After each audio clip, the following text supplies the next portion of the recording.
বিসমিল্লাহির রহমানির রহিম। সম্মানিত সুধী, আসসালামু আলাইকুম। সম্মানিত সুধী, আশা করছি আপনারা সবাই ভালো আছেন। সবাইকে আমাদের YouTube channel VAT and tax স্কুলের পক্ষ থেকে আন্তরিক শুভেচ্ছা এবং অভিনন্দন।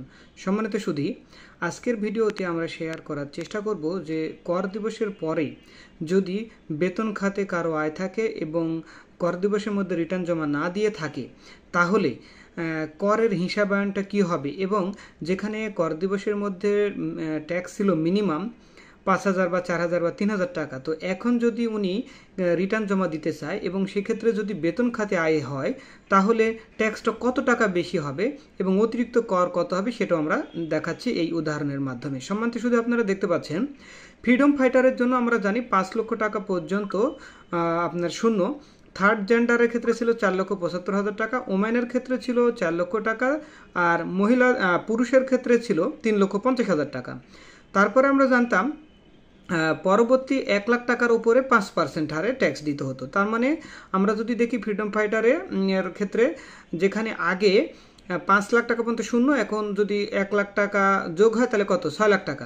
তাহলে একজন ফ্রিডম ফাইটারের 6 লাখ টাকা ইনকাম হলে তার ট্যাক্স হতো 5,000 টাকা। থার্ড জেন্ডারের ক্ষেত্রে 5,75,000 টাকা ইনকাম হলে ট্যাক্স হতো 5,000 টাকা।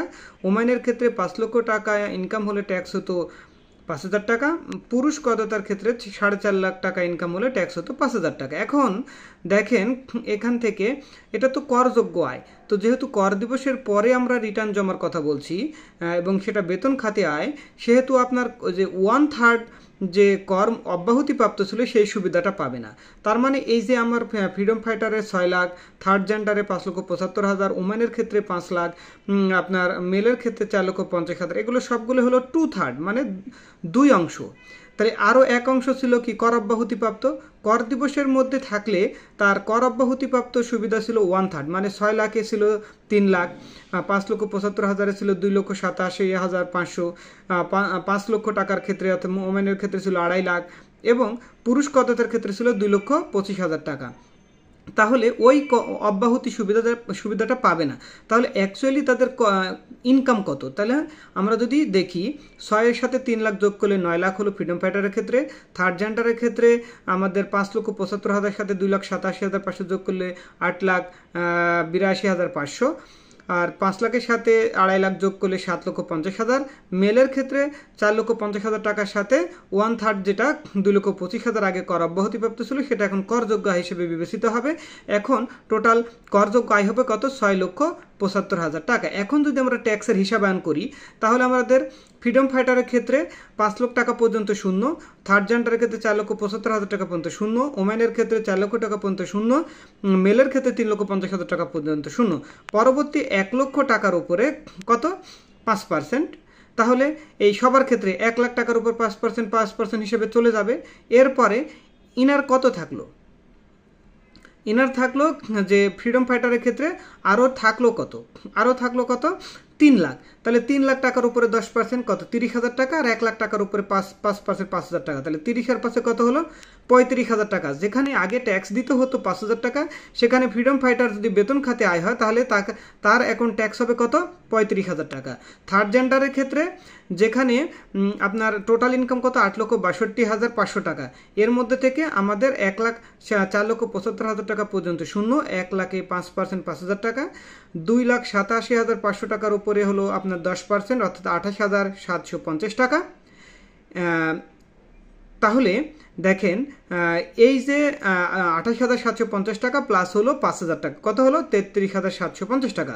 ওমেনের ক্ষেত্রে আমাদের টোটাল ইনকাম এখন কত হলো, 7,50,000 টাকা।